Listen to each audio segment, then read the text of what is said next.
Assalamualaikum warahmatullahi wabarakatuh. Selamat pagi anak-anak. Pertama-tama perkenalkan dulu ya, nama saya Zulfia Rahayuningsih. Saya mahasiswa BK dari Unipar Jember.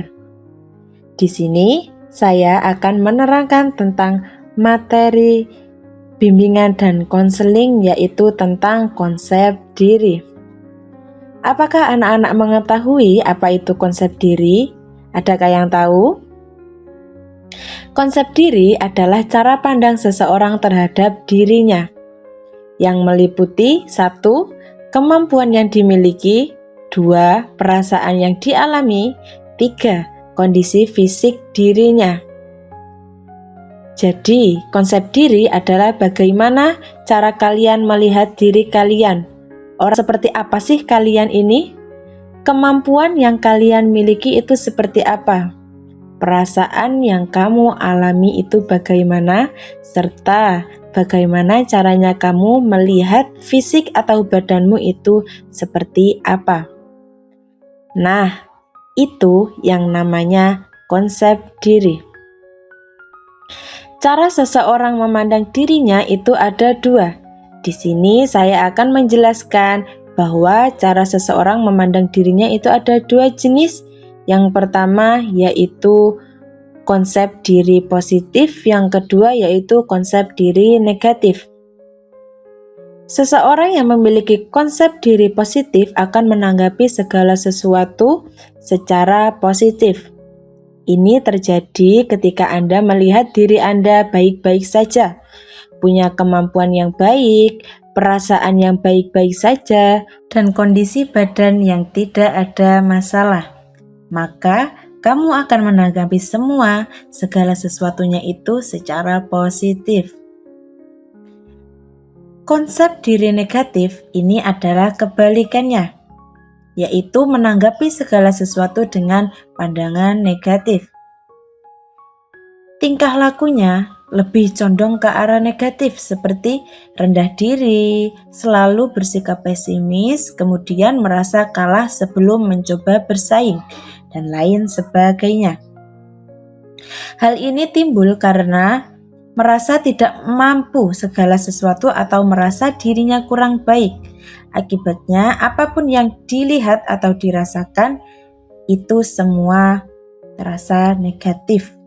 Nah, itu ada 2 jenis konsep diri. Dampak konsep diri positif yaitu berpikir akan berhasil.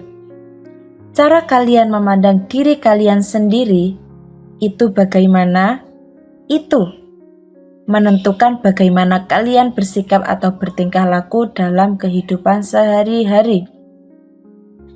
Ketika kalian berpikir akan berhasil, ini berhubungan dengan konsep diri positif yang merupakan kekuatan atau dorongan yang akan membuat kalian menuju kesuksesan. Seseorang yang berpikir akan berhasil dalam melakukan segala sesuatu, maka ini akan menjadi kekuatan. Oh, aku bisa ini. Oh, gampang ini. Maka dia akan berusaha. Pikiran positif ini akan menjadi kekuatan atau dorongan untuk berusaha. Sehingga apa yang dilakukan akan menuju ke arah kesuksesan, karena berpikirnya akan berhasil dalam melakukan usaha tersebut. Contoh, ketika kita mendapat tugas dan berpikir, oh gampang, aku bisa, kemudian berusaha, maka meskipun mengalami kesulitan dalam prosesnya, kita tetap yakin, aku pasti bisa. Sehingga diberikan kekuatan untuk menyelesaikan tugas sampai sukses. Beda, ketika misalnya berpikir akan gagal, maka ini akan sama saja mempermudahkan kegagalan bagi diri kita sendiri. Kita merasa bahwa tugas yang diberikan sangat sulit. Kok sulit sekali ya? Kok banyak banget ya? Apa bisa aku? Nah, itulah dampak yang negatif.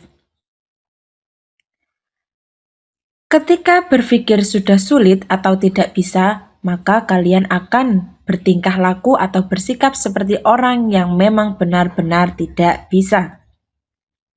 Maka dari itu, konsep diri positif atau konsep diri negatif itu akan menentukan kalian bersikap dalam menanggapi sesuatu. Apabila seseorang memandang dirinya sebagai seorang yang kurang memiliki kemampuan melaksanakan tugas, maka ia akan menunjukkan ketidakmampuannya dalam perilakunya. Tetapi sebaliknya, apabila seseorang memandang dirinya sebagai seseorang yang mampu memiliki kemampuan melaksanakan tugas, maka ia akan menunjukkan kemampuan dalam perilakunya. Ketika yakin bahwa bisa mengerjakan tugasnya, bisa berhasil, maka terus berusaha sampai tugasnya selesai, sehingga sukses melaksanakan tugasnya. Di sini saya mempunyai contoh kasus tentang seseorang anak yang mempunyai konsep diri yang awalnya negatif menjadi positif. Sebut saja namanya Johnny. Ia tidak percaya diri dan membenci dirinya karena berbeda dengan teman-temannya. Karena sejak kecil ia berbadan sakit-sakitan, ringkih, kecil, hitam, dan ya berbeda dengan temannya lah. Seiring berjalannya waktu, Johnny tumbuh menjadi anak-anak. Badannya kecil dan ringkih, pertumbuhannya agak terhambat dan berbeda dari teman-temannya.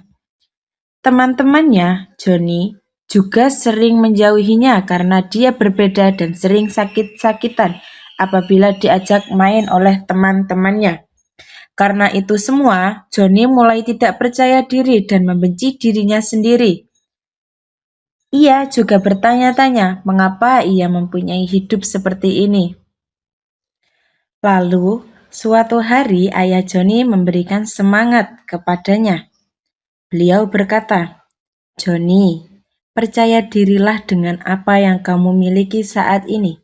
Jangan jadikan itu sebagai kelemahanmu, tapi jadikan itu sebagai semangat untuk berkarya. Semua tergantung pada dirimu sendiri, nak. Jika kamu terlalu mendengar kritikan orang lain, kamu akan terbawa oleh kritikan tersebut. Sebaliknya, jika kamu fokus pada dirimu sendiri, kamu pasti bisa menikmati apa yang kamu minati." Setelah itu, Johnny menjadi lebih semangat menekuni bakat dan minatnya. Bakat minat Johnny ternyata menulis dan bermain musik, sehingga Johnny memenangkan beberapa kejuaraan atau perlombaan. Setelah Johnny mendapatkan beberapa piala dan kejuaraan dari perlombaan tersebut, ia mulai berani untuk mendekati teman-temannya, membuat kehidupannya lebih semangat dibandingkan sebelumnya. Pesan kasus dari cerita Johnny ini menunjukkan bahwa konsep diri itu bisa berubah dari negatif ke positif. Dari yang awalnya minder dengan teman-temannya karena memiliki badan yang berbeda dengan teman-temannya atau kondisi fisik yang berbeda dengan teman-temannya, hingga ia mulai menyadari bahwa ia mempunyai bakat minat yang bisa menaikkan high value-nya.